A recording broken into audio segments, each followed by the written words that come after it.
오늘 아침 6시 12분, 알람이 울렸습니다. 손을 뻗어 알람을 끄고 이불 속에서 깊은 한숨을 쉬었습니다. 오늘도 이렇게 시작하는구나. 눈을 뜨자마자 밀려오는 생각들이 있습니다. 오늘 해야 할 일들, 어제 못다 한 걱정들, 내일에 대한 불안들. 거울 앞에 선 얼굴에는 피곤함이 가득합니다. 커피를 마시면서도 마음 한편이 무겁습니다. 혹시 여러분도 이런 아침을 보내고 계시지 않습니까?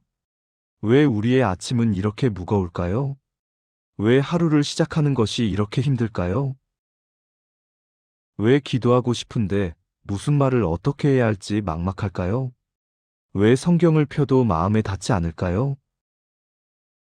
솔직히 고백하겠습니다. 저도 목사이지만 그런 아침이 많았습니다. 신학대학원에서 배운 온갖 기도 방법들, 목회 15년 동안 가르쳐온 경건의 시간들. 그런데 정작 제 아침은 늘 급하고 무거웠습니다. 오늘은 꼭 기도해야지 다짐하면서도 휴대폰을 먼저 들게 되고 뉴스를 확인하고 SNS를 보고 그렇게 하루가 시작되었습니다. 기도는 늘 나중에였습니다. 세상은 이렇게 말합니다. 아침에 일어나자마자 물 한 잔 마셔라. 스트레칭해라. 긍정적인 생각을 해라. 오늘 할 일 목록을 작성해라. 모두 좋은 조언들입니다. 하지만 예수님은 정반대로 가르치셨습니다. 먼저 하나님 아버지께 나아오라. 그분의 이름을 부르라. 그분의 나라를 구하라. 바로 주기도문입니다. 그런데 3년 전 겨울, 제 삶을 완전히 바꾼 한 통의 전화가 왔습니다. 새벽 5시 17분이었습니다. 한 집사님이셨습니다. 목소리가 떨리고 계셨습니다. 목사님, 남편이 갑자기 쓰러졌어요. 지금 응급실인데 의사 선생님이 위험하다고. 저 어떻게 기도해야 할지 모르겠어요. 머릿속이 하얘요. 그 순간 저는 깨달았습니다. 위기의 순간에 우리에게 필요한 건 복잡한 기도가 아니라는 것을, 긴 기도가 아니라는 것을, 화려한 언어가 아니라는 것을 저는 그분께 이렇게 말씀드렸습니다. 집사님, 지금 당장 주기도문을 한 구절씩 천천히 기도하세요. 하늘에 계신 우리 아버지부터 시작하세요. 한 구절 기도하고 숨 쉬고 다음 구절 기도하세요. 전화를 끊고 저도 주기도문을 기도하기 시작했습니다. 그날 이후 놀라운 일들이 일어났습니다. 그 집사님의 남편은 기적적으로 회복되셨습니다. 하지만 더 놀라운 건 그 집사님의 변화였습니다. 그날부터 매일 아침 눈 뜨자마자 주기도문으로 하루를 시작하셨다고 합니다. 그리고 3개월 후 제게 이렇게 간증하셨습니다. 목사님, 제 인생에서 가장 평안한 시간을 보내고 있어요. 똑같은 하루인데 완전히 다른 하루예요. 그 간증을 듣고 저도 결심했습니다. 나도 해보자. 목사인 내가 왜 못하겠는가? 그날부터 저도 시작했습니다. 눈 뜨자마자 침대에 앉아서 주기도문을 한 구절씩 천천히 기도하는 것을. 그리고 제 삶이 완전히 달라졌습니다. 오늘 여러분과 나누고 싶은 것은 바로 이것입니다. 주기도문으로 아침을 시작할 때 일어나는 7가지 놀라운 변화들입니다. 이것은 단순한 종교적 의례가 아닙니다. 2000년 동안 수억 명의 그리스도인들이 경험한 영적 능력입니다. 예수님이 직접 가르쳐 주신 기도의 보물입니다. 지금부터 하나씩 함께 살펴보시겠습니까? 아침에 눈을 뜨면 가장 먼저 무엇이 떠오르십니까? 오늘 해야 할 일들입니까? 어제 해결하지 못한 문제들입니까? 내일에 대한 걱정입니까? 많은 분들이 아침을 두려움으로 시작합니다. 오늘 또 무슨 일이 생길까? 이 문제를 어떻게 해결하지? 돈은 어떻게 마련하지? 건강검진 결과가 나쁘면 어쩌지? 이런 생각들이 눈 뜨자마자 우리를 짓누릅니다. 그런데 주기도문은 이렇게 시작합니다. 하늘에 계신 우리 아버지여, 이 한 구절이 모든 것을 바꿉니다. 하늘에 계시는 하나님의 능력을 말합니다. 이 우주를 창조하시고 지금도 다스리시는 전능하신 분. 우리는 혼자가 아님을 말합니다. 수많은 믿음의 형제자매들과 함께 있다는 것. 아버지는 관계를 말합니다. 무섭고 멀리 계신 재판관이 아니라 나를 사랑하시는 아빠. 이 세 가지가 합쳐질 때 기적이 일어납니다. 전능하신 하나님이 나의 아버지시라는 사실. 이것을 고백하는 순간 두려움이 무너지기 시작합니다. 성경은 이렇게 말씀합니다. 너희는 다시 무서워하는 종의 영을 받지 아니하고 양자의 영을 받았으므로 우리가 아빠 아버지라고 부르짖느니라. 아빠라는 단어를 주목하십시오. 이것은 아람어로 아바입니다. 어린아이가 아버지를 부르는 가장 친밀한 호칭입니다. 예수님은 우리가 하나님을 이렇게 부를 수 있다고 가르치셨습니다. 왜냐하면 예수님을 믿는 순간 우리는 하나님의 자녀가 되었기 때문입니다. 입양된 것이 아닙니다. 진짜 자녀가 된 것입니다. 그 DNA가 우리 안에 들어온 것입니다. 2021년 봄, 한 권사님을 만났습니다. 이분은 72세이셨는데 혼자 사셨습니다. 남편은 10년 전에 돌아가시고 자녀들은 모두 외국에 있었습니다. 매일 아침 눈을 뜨면 공포가 밀려왔다고 합니다. 오늘 내가 쓰러지면 누가 할까? 병원에 가야 하는데 누구와 가지? 이렇게 혼자 늙어가는구나. 아침이 두려웠습니다. 하루를 시작하는 것이 무서웠습니다. 그런데 어느 날 새벽 기도회에서 이 말씀을 들으셨답니다. 하나님을 아버지라고 부르세요. 진짜 아버지처럼. 그날부터 이분은 매일 아침 눈 뜨자마자 이렇게 기도하기 시작하셨습니다. 아버지, 하늘에 계신 우리 아버지. 처음에는 어색했답니다. 평생 하나님을 하나님이라고만 불렀는데 아버지라고 부르니 낯설었다고 합니다. 그런데 일주일쯤 지나자 뭔가 달라지기 시작했습니다. 아침에 눈을 떴을 때 느껴지는 그 공허함이 조금씩 줄어들었습니다. 2주째 되던 날 아침, 이분은 눈물을 흘리며 기도하셨답니다. 아버지, 제가 혼자가 아니었네요. 아버지가 계셨네요. 3개월 후 이분을 다시 만났을 때 완전히 다른 사람이 되어 계셨습니다. 얼굴에 평안함이 가득했습니다. 목사님, 저 이제 아침이 안 무서워요. 눈 뜨자마자 아버지를 부르면 제 마음에 평안이 찾아와요. 70년 넘게 살았는데 이제야 진짜 아버지를 만났어요. 지금도 이분은 매일 아침 5시 30분에 일어나서 주기도문으로 하루를 시작하신답니다. 여러분도 내일 아침부터 이렇게 해보시겠습니까? 눈을 뜨자마자 침대에 그대로 앉아서 천천히 이렇게 기도해 보세요. 하늘에 계신 우리 아버지. 한 번 더. 하늘에 계신 우리 아버지. 그리고 잠시 멈추세요. 이 말의 의미를 생각하세요. 전능하신 하나님이 나의 아버지시다. 나는 혼자가 아니다. 나에게는 아버지가 계시다. 사랑하는 여러분, 지금 저와 함께 이렇게 기도해 보시겠습니까? 하나님 아버지, 오늘 아침 제가 아버지를 아버지라고 부를 수 있게 하심을 감사합니다. 저는 고백합니다. 하늘에 계신 전능하신 하나님이 나의 아버지이십니다. 저는 하나님의 자녀입니다. 더 이상 두려워할 필요가 없습니다. 아버지가 저와 함께 하시기 때문입니다. 오늘 하루도 아버지의 사랑 안에서 평안히 살아가게 하소서. 예수님의 이름으로 기도합니다. 아멘. 이 기도를 매일 아침 고백해 보세요. 그러면 여러분의 아침이 달라질 것입니다. 두려움 대신 평안이, 불안 대신 확신이 여러분의 마음을 채울 것입니다. 주기도문의 2번째 구절입니다. 이름이 거룩히 여김을 받으시오며. 이 구절이 왜 중요할까요? 우리가 아침에 일어나면 보통 무엇을 먼저 생각합니까? 내가 오늘 뭘 해야지? 내 일정이 뭐지? 나한테 급한 게 뭐지? 전부 나로 시작합니다. 이것이 우리 삶이 혼란스러운 이유입니다. 나를 중심에 두면 모든 것이 무겁습니다. 내가 모든 것을 해결해야 하고, 내가 모든 것을 책임져야 하고, 내가 모든 것을 감당해야 합니다. 그런데 주기도문은 우리에게 다른 순서를 가르칩니다. 먼저 하나님의 이름을 거룩하게 여기라고. 거룩하게 여긴다는 것은 무엇입니까? 하나님을 가장 높은 자리에 두는 것입니다. 하나님을 첫 번째로 두는 것입니다. 하나님을 중심에 두는 것입니다. 이것이 우리 삶의 질서를 만듭니다.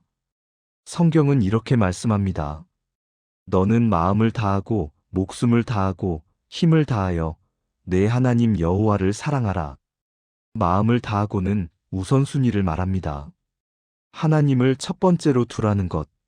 목숨을 다하고는 헌신을 말합니다. 하나님을 위해 살라는 것. 힘을 다하여는 전부를 말합니다. 내 모든 것을 하나님께 드리라는 것. 이것이 하나님의 이름을 거룩하게 여기는 것입니다. 그런데 이것을 어떻게 실천합니까? 바로 아침에 눈 뜨자마자 이 고백을 하는 것입니다. 하나님의 이름이 거룩히 여김을 받으시옵소서. 이 한 문장이 하루 전체의 방향을 정합니다. 2019년 여름, 한 집사님을 상담했습니다. 40대 중반이신 분이었는데 사업을 하고 계셨습니다. 그런데 이분의 삶이 완전히 엉망이었습니다. 사업은 계속 어려워지고, 가정은 평안이 없고, 건강도 나빠지고, 신앙생활도 형식적이었습니다. 목사님, 저 왜 이럴까요? 열심히 사는데 왜 안 될까요? 교회도 나가고 11조도 하는데 왜 이렇게 힘들까요? 저는 이분께 물었습니다. 집사님, 아침에 일어나면 제일 먼저 뭘 하십니까? 휴대폰 봅니다. 문자 확인하고 뉴스 보고 주식 체크하고. 기도는 언제 하십니까? 그게 시간이 없어서. 출근하면서 차 안에서 간다니. 문제가 보였습니다. 이분의 하루는 하나님으로 시작하지 않았습니다. 세상으로 시작했습니다. 내일로 시작했습니다. 그래서 삶의 질서가 없었던 것입니다. 저는 이분께 제안했습니다. 한 달만 해보시겠습니까? 눈 뜨자마자 휴대폰 보지 마시고 주기도문부터 기도하세요. 특히 이름이 거룩히 여김을 받으시오매를 천천히 여러 번 고백하세요. 처음에는 의심스러워 하셨습니다. 그게 뭐가 달라지겠어? 하지만 약속하셨습니다. 일주일 후 전화가 왔습니다. 목사님 이상해요. 똑같은 일인데 마음이 다릅니다. 조급함이 줄어들었어요. 2주 후 또 연락이 왔습니다. 목사님, 사업 문제로 중요한 결정을 해야 하는데 평안합니다. 전에는 밤새 걱정했을 텐데 지금은 하나님께 맡기고 기다릴 수 있어요. 한 달 후 교회에서 만났을 때 이분의 얼굴이 완전히 달라져 있었습니다. 목사님, 제 삶이 정리되고 있어요. 사업이 갑자기 잘 되거나 그런 건 아니에요. 하지만 뭔가 순서가 생겼어요. 우선순위가 명확해졌어요. 하나님이 먼저고 나머지는 그 다음이라는 게 분명해졌어요. 6개월 후 이분은 간증하셨습니다. 사업이 조금씩 회복되기 시작했고, 가정에 평안이 찾아왔고, 건강도 좋아지고, 무엇보다 신앙이 살아났다고. 매일 아침 하나님의 이름이 거룩히 여김을 받으시옵소서라고 기도하면서 제 하루가 정리됩니다. 하나님이 주인이시고 저는 청직이라는 게 명확해져요. 지금도 이분은 새벽 5시 30분에 일어나서 주기도문으로 하루를 시작하신답니다. 그리고 그날 해야 할 일들을 하나님 앞에 펼쳐놓고 기도하신답니다. 하나님, 오늘 이 일들을 하는데 하나님의 이름이 거룩히 여김을 받게 하소서. 여러분의 삶에 질서가 필요하십니까? 우선순위가 흔들리고 계십니까? 무엇이 중요한지 헷갈리십니까? 그렇다면 내일 아침부터 이렇게 기도해 보세요.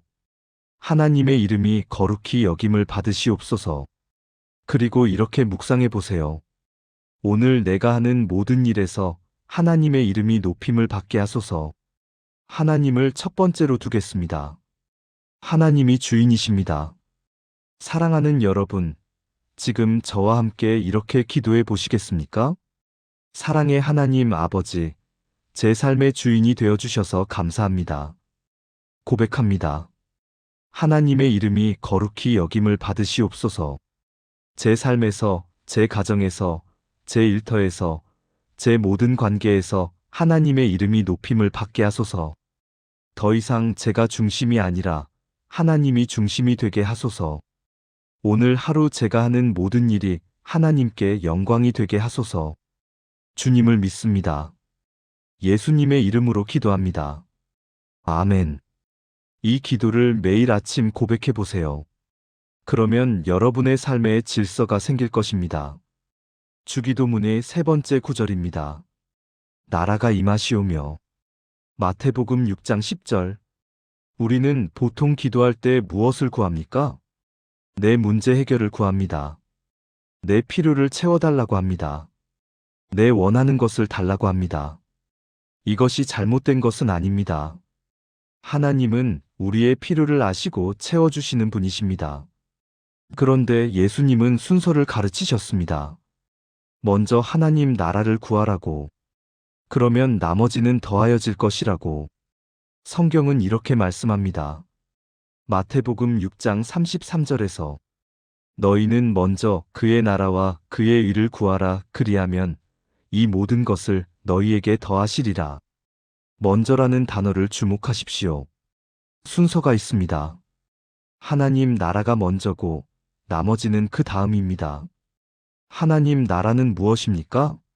하나님이 왕 되시는 곳입니다. 하나님의 통치가 이루어지는 곳입니다. 하나님의 뜻대로 되는 곳입니다. 그곳에서는 죄가 없고 눈물이 없고 슬픔이 없고 고통이 없습니다. 사랑과 기쁨과 평안과 의로움이 넘칩니다. 그런데 이 나라는 미래에만 오는 것이 아닙니다. 지금 여기 우리 안에 임할 수 있습니다. 우리가 하나님을 왕으로 모실 때, 우리가 하나님의 통치를 받아들일 때, 우리가 하나님의 뜻대로 살 때, 바로 그 순간 하나님 나라가 우리 삶에 임합니다. 그러면 놀라운 일이 일어납니다. 내가 해결하려고 애쓰던 문제들이 하나님의 관점에서 보이기 시작합니다. 2020년 가을, 한 자매님이 찾아오셨습니다. 30대 후반이셨는데 결혼 문제로 고민이 많으셨습니다. 주변에서는 빨리 결혼해라고 재촉하고 부모님은 걱정하시고 본인도 불안했습니다. 목사님, 기도해도 응답이 없어요. 매일 좋은 사람 만나게 해주세요. 기도하는데 왜 안 될까요?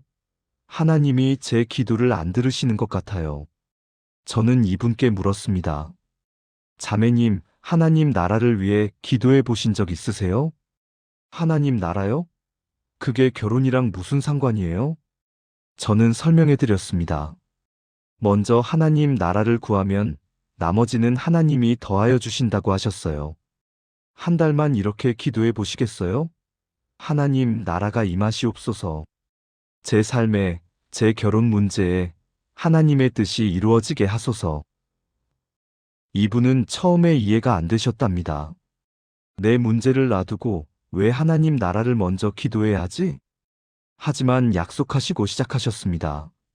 매일 아침 주기도문을 기도하시면서 특히 나라가 임하시오며를 천천히 묵상하셨답니다.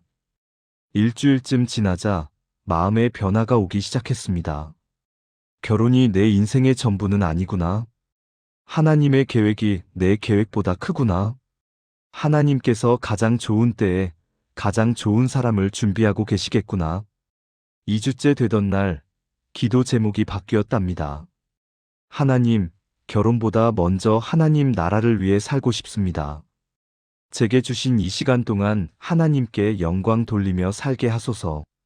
한 달 후 이분을 만났을 때 얼굴이 밝아져 계셨습니다. 목사님, 이상해요. 결혼에 대한 조급함이 사라졌어요. 대신 지금 제가 할 일이 보이기 시작했어요. 교회 청년부 봉사도 하고 독거노인 도시락 봉사도 시작했어요. 이게 지금 하나님이 제게 주신 사명인 것 같아요. 6개월쯤 지난 어느 날, 이분이 밝은 얼굴로 찾아오셨습니다. 목사님, 제가 봉사하는 곳에서 봉사자 한 분을 만났어요. 그분도 저처럼 하나님 나라를 위해 살고 싶어 하시는 분이에요. 우리 지금 알아가고 있어요. 1년 후 그분과 결혼하셨습니다. 결혼식 날 이분이 제게 이렇게 말씀하셨습니다. 목사님, 제가 결혼을 구했을 때는 응답이 없었는데 하나님 나라를 구했을 때 하나님께서 결혼도 더하여 주셨어요. 정말 먼저 그의 나라를 구하면 이 모든 것을 더하여 주시네요. 지금도 이 부부는 매일 아침 함께 주기도문을 기도하며 하루를 시작하신답니다. 하나님 나라가 우리 가정에 임하시옵소서. 여러분은 지금 무엇을 구하고 계십니까? 내 문제 해결만 구하고 계십니까? 그렇다면 순서를 바꿔보시겠습니까?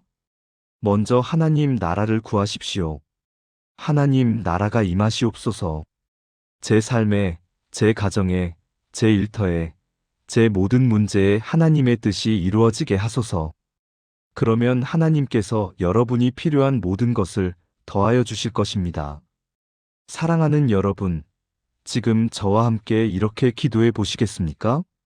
전능하신 하나님 아버지, 하나님의 나라를 구하게 하심을 감사합니다. 고백합니다. 하나님 나라가 임하시옵소서. 제 마음에, 제 생각에, 제 계획에, 제 모든 삶에 하나님의 통치가 이루어지게 하소서. 더 이상 내 뜻이 아니라 하나님의 뜻이 이루어지기를 원합니다. 하나님 나라를 위해 살게 하시고 그 나라의 백성답게 살게 하소서. 주님을 신뢰합니다. 예수님의 이름으로 기도합니다. 아멘. 이 기도를 매일 아침 고백해 보세요. 그러면 여러분의 문제가 하나님의 관점에서 보이기 시작할 것입니다. 주기도문의 네 번째 구절입니다. 마태복음 6장 10절에서 뜻이 하늘에서 이루어진 것 같이 땅에서도 이루어지이다. 우리 삶에는 수많은 결정의 순간이 있습니다. 작은 결정부터 큰 결정까지. 무엇을 먹을지, 무엇을 입을지부터 시작해서 직장을 옮길지, 이사를 갈지, 투자를 할지, 자녀 교육을 어떻게 할지. 이런 결정들 앞에서 우리는 고민합니다. 어떻게 하는 게 맞을까? 이게 정답일까? 나중에 후회하지 않을까? 그런데 이 모든 고민의 핵심은 하나입니다. 하나님의 뜻이 무엇일까? 성경은 이렇게 말씀합니다. 그러므로 어리석은 자가 되지 말고 오직 주의 뜻이 무엇인가 이해하라.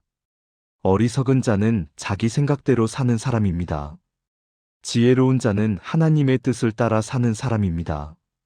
그런데 어떻게 하나님의 뜻을 알 수 있습니까? 바로 이 기도로 시작하는 것입니다. 뜻이 하늘에서 이루어진 것 같이 땅에서도 이루어지이다. 이 기도는 두 가지를 고백하는 것입니다. 첫째, 하늘에서는 이미 하나님의 뜻이 완전히 이루어지고 있다는 것. 둘째, 땅에서도 그렇게 되기를 원한다는 것. 특히 내 삶에서도 그렇게 되게 하소서라는 간구입니다.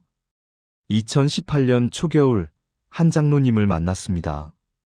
60대 초반이셨는데 은퇴를 앞두고 계셨습니다. 회사에서 정년 퇴직하시면 뭘 할지 고민이 많으셨습니다. 목사님, 저 어떻게 해야 할까요? 아직 건강도 괜찮고 일할 수 있는데 그냥 쉬어야 하나요? 아니면 뭔가 새로운 일을 시작해야 하나요? 사업을 할까요? 봉사를 할까요? 매일 이 생각만 하다가 밤을 새워요. 저는 이분께 물었습니다. 장로님, 하나님의 뜻을 물어보셨습니까? 그게 어떻게 알아요? 하늘에서 소리가 들리는 것도 아니고. 저는 설명해 드렸습니다. 매일 아침 주기도문을 기도하시면서 특히 이 구절을 천천히 묵상해 보세요. 뜻이 하늘에서 이루어진 것 같이 땅에서도 이루어지이다. 그리고 이렇게 기도하세요. 하나님, 제 은퇴 이후 삶에서도 하나님의 뜻이 이루어지게 하소서. 이분은 그날부터 시작하셨답니다. 매일 새벽 5시에 일어나서 주기도문을 기도하시고 특히 이 구절 앞에서 오래 머무셨답니다. 처음 일주일은 아무런 변화가 없었답니다. 그냥 똑같은 고민들만 머릿속을 맴돌았답니다. 그런데 2주째 되던 어느 날 아침 기도하시는데 갑자기 한 생각이 떠올랐답니다. 내가 30년 동안 회사에서 일하면서 배운 것들이 많은데 이걸 나만 가지고 있으면 안 되겠구나. 그날 저녁 교회 청년들을 만나 이야기를 나누셨답니다. 취업 준비하는 청년들, 직장 생활 힘들어하는 청년들, 그리고 깨달으셨답니다. 아, 이게 하나님의 뜻이구나. 내 경험과 지식을 다음 세대와 나누는 것. 한 달 후 이분은 결정하셨습니다. 은퇴 후 교회 청년들을 위한 멘토링 사역을 시작하시기로. 매주 토요일 아침 청년들과 만나 진로 상담도 해주시고 이력서도 봐주시고 면접 준비도 도와주시기로. 그리고 실제로 은퇴하신 후 그렇게 하셨습니다. 2년이 지난 지금 이분은 이렇게 간증하십니다. 목사님, 회사 다닐 때보다 지금이 더 행복해요. 매주 토요일 아침 청년들을 만나는 게 너무 기뻐요. 제가 도운 청년들이 취업하고 직장 생활 잘하는 걸 볼 때마다 보람을 느껴요. 이게 바로 하나님의 뜻이었구나 싶어요. 3개월 전에는 더 놀라운 일이 있었습니다. 이분이 도운 청년 중 한 명이 좋은 회사에 취업을 했는데 그 청년이 월급에서 11조를 떼어 선교단체에 정기 후원을 시작했답니다. 그 이야기를 들으신 장로님이 눈물을 흘리며 기도하셨답니다. 하나님, 당신의 뜻이 이렇게 놀라운 것이었군요. 제가 한 청년을 도왔는데 그 청년을 통해 선교가 이루어지고 하나님 나라가 확장되고 있네요. 지금도 이분은 매일 아침 주기도문을 기도하시면서 이 구절 앞에서 오래 머무신답니다. 뜻이 하늘에서 이루어진 것 같이 땅에서도 이루어지이다. 그리고 하루 동안 만나는 모든 사람, 하는 모든 일에서 하나님의 뜻을 구하신답니다. 여러분은 지금 어떤 결정 앞에 서 계십니까? 무엇이 맞는 선택인지 고민하고 계십니까? 그렇다면 매일 아침 이렇게 기도해 보세요. 하나님의 뜻이 하늘에서 이루어진 것 같이 이 문제에서도 이루어지게 하소서. 그리고 기다려 보세요. 하나님께서 명확하게 보여주실 것입니다. 사랑하는 여러분, 지금 저와 함께 이렇게 기도해 보시겠습니까? 지혜의 하나님 아버지, 저에게 지혜를 주셔서 감사합니다. 고백합니다. 뜻이 하늘에서 이루어진 것 같이 제 삶에서도 이루어지게 하소서. 제가 결정해야 할 모든 일에서 하나님의 뜻을 알게 하시고 그 뜻을 따라 살게 하소서. 제 생각이 아니라 하나님의 생각으로, 제 계획이 아니라 하나님의 계획으로 살게 하소서. 하나님의 인도하심을 믿고 의지합니다. 예수님의 이름으로 기도합니다. 아멘. 이 기도를 매일 아침 고백해 보세요. 그러면 여러분의 결정이 명확해질 것입니다. 주기도문의 5번째 구절입니다. 오늘 우리에게 일용할 양식을 주시옵고. 이 구절에서 주목해야 할 단어가 2개 있습니다. 오늘과 일용할입니다. 오늘은 현재를 말합니다. 내일도 아니고 어제도 아니고 바로 지금 오늘. 일용할은 하루치를 말합니다. 한 달치도 아니고 1년치도 아니고 딱 오늘 하루 필요한 만큼. 왜 예수님은 이렇게 가르치셨을까요? 우리가 오늘에 집중하며 살기를 원하셨기 때문입니다. 어제의 후회에 붙잡히지 말고, 내일의 걱정에 눌리지 말고, 오늘을 살라고. 성경은 이렇게 말씀합니다. 그러므로 내일 일을 위하여 염려하지 말라. 내일 일은 내일이 염려할 것이요. 한날의 괴로움은 그날로 족하니라. 마태복음 6장 34절에서 한날의 괴로움은 그날로 족하니라. 깊은 의미가 담긴 말씀입니다. 오늘의 어려움만으로도 충분히 힘든데 내일의 걱정까지 오늘 짊어지지 말라는 것. 그런데 우리는 어떻게 삽니까? 아침에 일어나면 벌써 다음 주 걱정, 다음 달 걱정, 내년 걱정을 합니다. 다음 달 월세는 어떻게 내지? 내년에 아이 학비는 어떻게 마련하지? 나중에 노후 자금은 어떡하지? 이런 걱정들이 오늘을 무겁게 만듭니다. 그런데 주기도문은 우리에게 다르게 살라고 가르칩니다. 매일 아침 이렇게 기도하라고. 오늘 우리에게 일용할 양식을 주시옵소서. 이것은 단순히 밥을 달라는 기도가 아닙니다. 오늘 하루 필요한 모든 것을 하나님께 의지한다는 고백입니다. 그리고 하나님께서 오늘도 공급하실 것을 믿는다는 신뢰입니다. 2022년 봄, 한 집사님이 찾아오셨습니다. 50대 중반이셨는데 자영업을 하고 계셨습니다.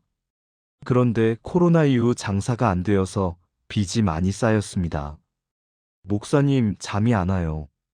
밤마다 계산기 두드리면서 이 빚을 어떻게 갚지 생각해요. 불안해서 미칠 것 같아요. 이분의 얼굴에는 피곤함과 절망이 가득했습니다. 저는 이분께 물었습니다. 집사님, 오늘 하루는 괜찮으셨습니까? 네. 오늘요? 네, 오늘 하루. 오늘 먹을 것이 있으셨습니까? 오늘 입을 것이 있으셨습니까? 오늘 잘 곳이 있습니까? 그건 있죠. 그럼 오늘은 하나님께서 공급해 주신 거예요.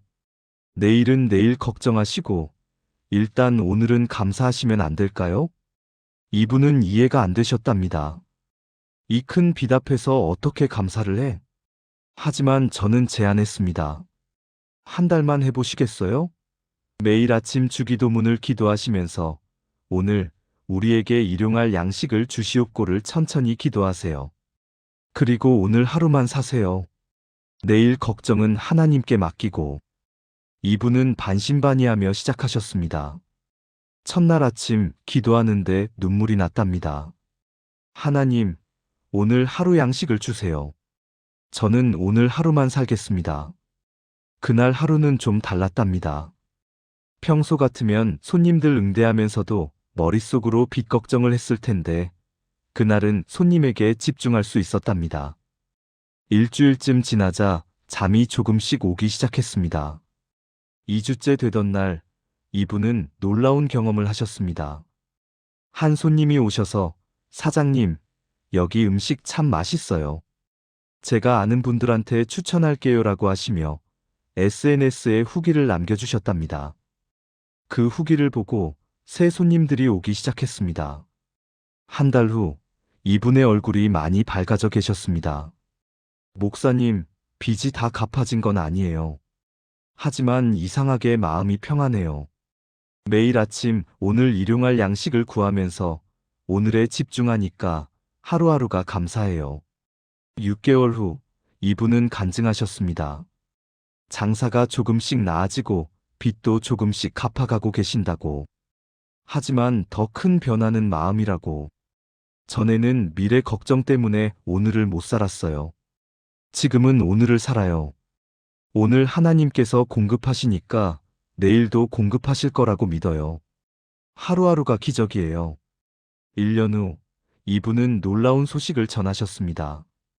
빚을 거의 다 갚으셨고 가게도 안정되었고 무엇보다 가정에 평안이 찾아왔다고. 매일 아침 온 가족이 함께 주기도문을 기도해요. 오늘 우리에게 일용할 양식을 주시옵고. 그리고 하루 동안 하나님께서 주신 것들을 저녁에 함께 나눠요. 우리 가정이 감사로 가득 차 있어요. 지금도 이분은 새벽 5시에 일어나서 주기도문으로 하루를 시작하신답니다. 그리고 하루를 마칠 때 오늘 하나님께서 공급하신 것들을 세어보신답니다. 여러분은 오늘을 살고 계십니까? 아니면 내일을 걱정하고 계십니까? 오늘 하나님께서 공급하신 것들을 보고 계십니까? 아니면 없는 것들만 보고 계십니까? 그렇다면 내일 아침부터 이렇게 기도해 보세요. 오늘 우리에게 일용할 양식을 주시옵소서. 그리고 하루 동안 하나님께서 공급하시는 것들을 세어보세요. 아침에 눈 뜬 것, 숨 쉬는 것, 가족이 있는 것, 먹을 것이 있는 것, 입을 것이 있는 것, 모두 하나님의 은혜입니다. 사랑하는 여러분, 지금 저와 함께 이렇게 기도해 보시겠습니까? 공급하시는 하나님 아버지, 오늘도 저에게 필요한 것을 주셔서 감사합니다. 고백합니다. 오늘 우리에게 일용할 양식을 주시옵소서. 오늘 하루 필요한 모든 것을 하나님께서 공급하실 줄 믿습니다. 내일 걱정은 하나님께 맡기고 오늘을 살게 하소서. 오늘 하루를 감사함으로 채우게 하소서. 하나님의 공급하심을 믿고 의지합니다. 예수님의 이름으로 기도합니다. 아멘. 이 기도를 매일 아침 고백해 보세요. 그러면 여러분의 하루하루가 감사로 채워질 것입니다. 주기도문의 6번째 구절입니다. 우리가 우리에게 죄 지은 자를 사하여 준 것 같이 우리 죄를 사하여 주시옵고. 이 구절은 주기도문에서 가장 도전적인 구절입니다. 왜냐하면 두 가지를 동시에 요구하기 때문입니다. 첫째, 내 죄를 용서해달라고 하나님께 구하는 것. 둘째, 내게 죄 지은 사람을 내가 용서하는 것. 더 놀라운 것은 순서입니다. 우리가 먼저 용서한 것 같이 하나님도 용서해달라는 것. 이것은 조건부 용서입니다. 내가 다른 사람을 용서해야 하나님도 나를 용서하신다는 것. 성경은 이것을 더 분명히 말씀합니다. 너희가 사람의 잘못을 용서하면 너희 하늘 아버지께서도 너희 잘못을 용서하시려니와 너희가 사람의 잘못을 용서하지 아니하면 너희 아버지께서도 너희 잘못을 용서하지 아니하시리라. 왜 예수님은 이렇게까지 강하게 말씀하셨을까요? 용서가 그만큼 중요하기 때문입니다. 용서 없이는 관계가 회복될 수 없고 관계 없이는 우리가 살 수 없기 때문입니다. 우리 삶의 많은 고통이 용서하지 못한 상처에서 옵니다. 미움, 분노, 원망, 복수심. 이것들이 우리 마음을 갉아먹고 우리 영혼을 병들게 합니다. 그런데 매일 아침 이 기도를 하면 어떻게 될까요? 우리가 우리에게 죄 지은 자를 사하여 준 것 같이 우리 죄를 사하여 주시옵소서. 이 기도는 우리에게 날마다 용서를 점검하게 합니다. 내가 용서하지 못한 사람이 있는가? 내가 붙잡고 있는 원망이 있는가? 내가 풀어야 할 관계가 있는가? 2017년 여름, 한 권사님이 찾아오셨습니다. 65세이셨는데 표정이 매우 어두우셨습니다. 목사님, 저 기도가 안 돼요. 교회는 나오는데 은혜가 없어요. 찬양할 때도 기쁨이 없어요. 저는 조심스럽게 물었습니다. 권사님, 혹시 용서하지 못한 사람이 있으십니까? 그 질문에 이분의 눈에서 눈물이 흘러내렸습니다. 목사님, 제 친언니예요. 10년 전에 아버지 유산 문제로 싸웠어요. 언니가 저한테 너무 심한 말을 했어요. 그 뒤로 한 번도 안 만났어요. 언니 얼굴도 보기 싫어요. 용서하고 싶으세요? 용서하고 싶은데 안 돼요. 10년 동안 수없이 기도했는데 마음이 안 풀려요. 저는 이분께 제안했습니다. 매일 아침 주기도문을 기도하시면서 특히 이 구절을 천천히 기도해 보세요. 우리가 우리에게 죄 지은 자를 사하여 준 것 같이 우리 죄를 사하여 주시옵고. 그리고 언니 이름을 넣어서 기도하세요. 이분은 처음에 거부하셨습니다. 그건 너무 힘들 것 같아요. 권사님, 이대로 10년 더 사시겠어요? 아니면 자유로워지시겠어요? 그날부터 이분은 시작하셨습니다. 매일 아침 주기도문을 기도하시면서 언니를 위해 기도하셨습니다. 하나님, 제 언니를 용서하게 하소서. 처음에는 입으로만 했답니다. 마음은 전혀 따라오지 않았답니다. 기도하면서도 언니에 대한 미움이 올라왔답니다. 하지만 포기하지 않으셨습니다. 1주일, 2주, 한 달. 그렇게 매일 아침 같은 기도를 하셨습니다. 2달째 되던 어느 날 아침 기도하시는데 갑자기 눈물이 쏟아졌답니다. 하나님, 저도 잘못했어요. 저도 언니한테 상처를 줬어요. 그날 처음으로 자기 자신이 보이기 시작했답니다. 언니만 나쁜 게 아니라 자기도 잘못했다는 것. 언니만 용서받아야 하는 게 아니라 자기도 용서받아야 한다는 것. 3개월째 되던 날, 이분은 결심하셨습니다. 언니한테 연락해보자. 떨리는 손으로 전화를 걸었습니다. 여보세요. 언니, 전화 저편에서 언니도 울고 계셨답니다. 동생아, 미안해. 나도 너한테 너무 미안했어. 그날 10년 만에 두 자매가 만났습니다. 서로 부둥켜 안고 한참을 울었답니다. 미안해. 나도 미안해. 용서해줘. 나도 용서해줘. 6개월 후 이분이 교회에서 간증하셨습니다. 10년 동안 제 마음을 짓눌렀던 그 무거운 짐이 사라졌어요. 매일 아침 주기도문을 기도하면서 용서를 구하고 용서를 실천했더니 하나님께서 제 마음을 바꿔주셨어요. 지금 언니와 저는 매주 만나요. 10년을 버린 게 너무 후회돼요. 지금도 이 두 자매는 매주 수요일 아침 함께 만나서 주기도문을 함께 기도하신답니다. 여러분은 용서하지 못한 사람이 있습니까? 붙잡고 있는 원망이 있습니까? 풀어야 할 관계가 있습니까? 그렇다면 내일 아침부터 이렇게 기도해 보세요. 우리가 우리에게 죄 지은 자를 사하여 준 것 같이 우리 죄를 사하여 주시옵소서. 그리고 그 사람의 이름을 넣어서 기도하세요. 처음에는 어색하고 힘들 것입니다. 하지만 계속하십시오. 하나님께서 여러분의 마음을 바꿔주실 것입니다. 사랑하는 여러분, 지금 저와 함께 이렇게 기도해 보시겠습니까?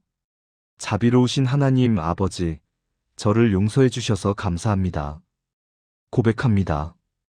우리가 우리에게 죄 지은 자를 사하여 준 것 같이 우리 죄를 사하여 주시옵소서. 제가 용서하지 못한 모든 사람들을 용서하게 하소서. 제 마음에 있는 미움, 분노, 원망을 녹여주시고 사랑으로 채워주소서. 용서할 수 있는 힘을 주시고 관계를 회복할 수 있는 용기를 주소서. 하나님의 용서하심을 믿고 의지합니다. 예수님의 이름으로 기도합니다. 아멘. 이 기도를 매일 아침 고백해 보세요. 그러면 여러분의 관계가 회복될 것입니다. 주기도문의 마지막 구절입니다. 우리를 시험에 들게 하지 마시옵고 다만 악에서 구하시옵소서. 이 구절은 우리가 영적 전쟁 중에 있다는 것을 인정하는 기도입니다. 우리의 싸움은 단순히 일상의 어려움이 아닙니다.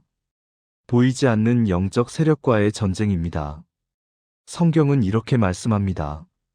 우리의 씨름은 혈과 육을 상대하는 것이 아니요 통치자들과 권세들과 이 어둠의 세상 주관자들과 하늘에 있는 악의 영들을 상대함이라. 씨름이라는 단어를 주목하십시오. 이것은 가벼운 싸움이 아닙니다. 생사가 걸린 격렬한 전투입니다. 우리는 매일 이 전쟁터에 서 있습니다. 아침에 눈을 뜨는 순간부터 적은 우리를 공격합니다. 의심을 심어주고 두려움을 불어넣고 유혹을 던지고 거짓말을 속삭입니다. 너는 안 돼. 하나님은 너를 사랑하지 않아. 포기해. 이번 한 번쯤은 괜찮아. 이런 음성들이 우리 마음에 들어옵니다.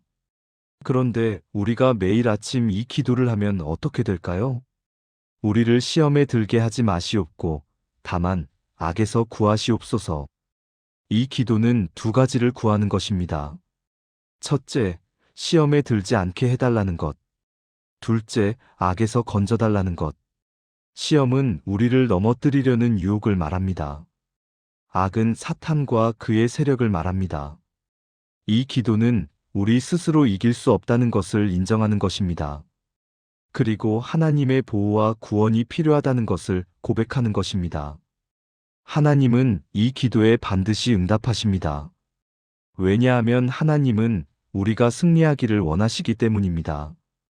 2023년 봄, 한 청년이 찾아왔습니다. 29세 직장인이었는데 심각한 중독 문제가 있었습니다. 음란물 중독이었습니다. 목사님, 저 이거 끊고 싶어요. 몇 년째 노력하는데 안 돼요. 기도하고 결심하고 또 무너지고. 제가 너무 약해서 그런가요? 이 청년의 눈에는 절망이 가득했습니다. 저는 설명해 드렸습니다. 이건 의지의 문제가 아니에요. 영적 전쟁이에요. 적이 당신을 무너뜨리려고 공격하는 거예요. 그러니까 영적 무기로 싸워야 해요. 영적 무기요? 네, 기도예요. 특히 매일 아침 주기도문을 기도하세요. 우리를 시험에 들게 하지 마시옵고, 다만 악에서 구하시옵소서. 이 구절을 여러 번 반복해서 기도하세요. 이 청년은 그날부터 시작했습니다. 매일 새벽 6시에 일어나서 주기도문을 기도했습니다. 특히 마지막 구절 앞에서 오래 머물렀습니다. 하나님, 오늘 저를 시험에 들게 하지 마시고 악에서 구해주세요. 처음 일주일은 아무 변화가 없었습니다. 여전히 유혹이 왔고 여전히 무너졌습니다. 하지만 포기하지 않았습니다. 2주째 되던 날 처음으로 유혹이 왔을 때 이 기도가 떠올랐습니다. 하나님, 저를 악에서 구해주세요. 그리고 그날은 이겼습니다.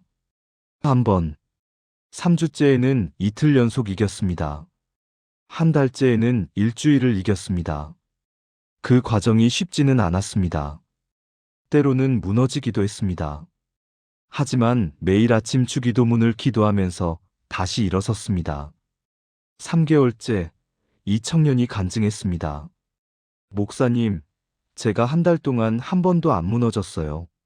매일 아침 기도할 때마다 하나님께서 힘을 주세요. 유혹이 올 때 악에서 구하시옵소서가 자동으로 떠올라요. 그리고 하나님께서 정말 구해주세요. 6개월 후 놀라운 변화가 있었습니다.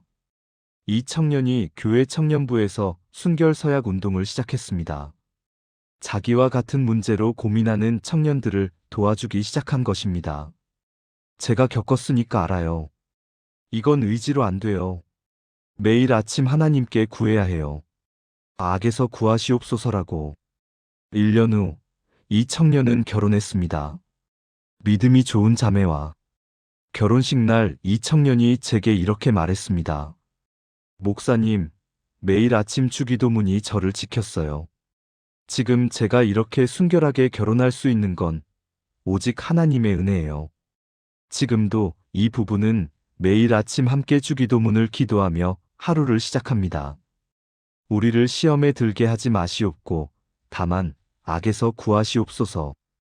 여러분은 어떤 영적 전쟁을 치르고 계십니까? 어떤 유혹과 싸우고 계십니까? 어떤 중독에서 벗어나고 싶으십니까? 혼자 힘으로 이기려고 하지 마십시오. 매일 아침 하나님께 구하십시오. 우리를 시험에 들게 하지 마시옵고, 다만 악에서 구하시옵소서. 하나님께서 반드시 구해주실 것입니다. 사랑하는 여러분, 지금 저와 함께 이렇게 기도해 보시겠습니까?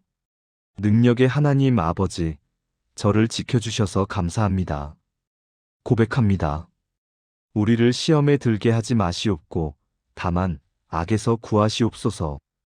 오늘 하루도 모든 유혹에서 저를 지켜주시고 모든 악에서 구해주소서. 사탄의 모든 공격을 물리쳐 주시고 하나님의 보호 아래 안전하게 하소서.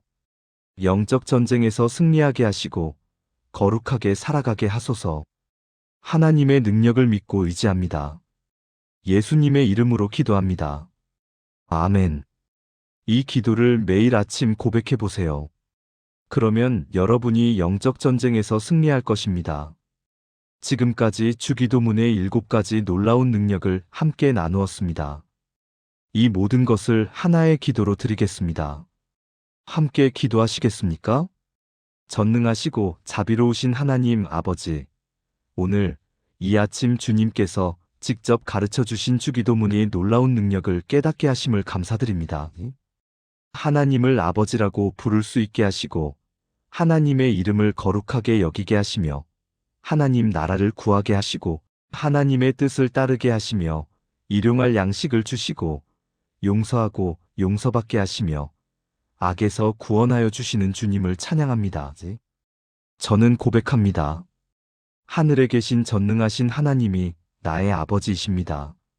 하나님의 이름이 제 삶에서 거룩히 여김을 받게 하소서. 하나님 나라가 제 마음에, 제 가정에, 제 삶의 모든 영역에 임하게 하소서. 하나님의 뜻이 하늘에서 이루어진 것 같이 제 삶에서도 완전히 이루어지게 하소서. 오늘도 일용할 양식을 주시고 하루하루를 감사함으로 살게 하소서. 제가 다른 사람들을 용서한 것 같이 저의 모든 죄를 용서하여 주시고 모든 관계를 회복시켜 주소서. 저를 시험에 들게 하지 마시고 모든 악에서 건져 주시어 영적 전쟁에서 승리하게 하소서.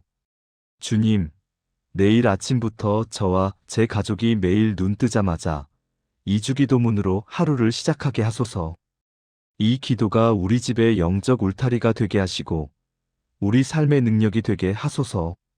두려움 대신 평안을, 혼란 대신 질서를, 염려 대신 감사를, 미움 대신 용서를, 패배 대신 승리를 경험하게 하소서. 이 모든 약속이 주님의 말씀이심을 믿고 신뢰하며 의지합니다. 나라와 권세와 영광이 아버지께 영원히 있사옵나이다. 살아계신 예수 그리스도의 이름으로 기도합니다. 아멘. 사랑하는 여러분, 지금까지 주기도문으로 아침을 시작할 때 일어나는 7가지 놀라운 변화를 함께 나누었습니다. 첫째, 하나님을 아버지로 부르는 순간 두려움이 사라집니다. 둘째, 하나님의 이름을 거룩하게 여기면 삶의 질서가 생깁니다. 셋째, 하나님 나라를 구하면 내 문제의 해답이 보입니다. 넷째, 하나님의 뜻을 구하면 결정이 명확해집니다. 다섯째, 일용할 양식을 구하면 하루하루가 감사로 채워집니다. 여섯째, 용서를 구하고 용서하면 관계가 회복됩니다. 일곱째, 악에서 구원을 구하면 영적 전쟁에서 승리합니다. 이것은 단순한 종교적 의례가 아닙니다. 2000년 동안 수억 명의 그리스도인들이 경험한 영적 능력입니다. 예수님이 직접 가르쳐 주신 기도의 보물입니다. 오늘 이 말씀이 여러분의 마음에 닿았다면 내일 아침부터 실천해 보시겠습니까? 눈 뜨자마자 휴대폰을 보지 마시고 침대에 그대로 앉아서 주기도문을 한 구절씩 천천히 기도해 보세요. 하늘에 계신 우리 아버지여, 숨을 쉬세요.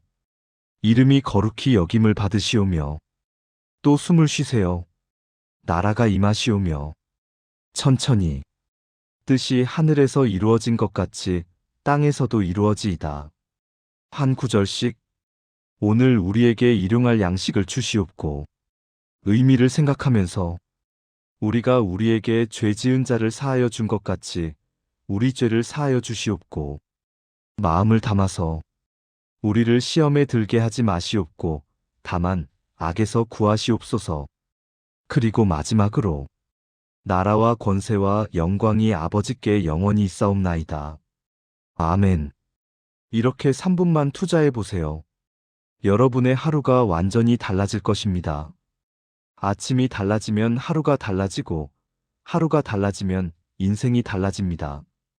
여러분도 이 기도의 능력을 경험하고 계신 분이라면 좋아요를 눌러주시고 아래 댓글란에 아멘이라고 남겨주세요. 그리고 이 말씀이 마음에 닿았다면 더 많은 분들이 함께 은혜 받을 수 있도록 좋아요와 공유 부탁드립니다. 하나님의 풍성한 은혜와 평강이 여러분과 여러분의 가정에 늘 함께 하시기를 축복합니다. 매일 아침 주기도문으로 시작하는 여러분의 하루하루가 기적으로 가득하기를 기도합니다. 사랑합니다.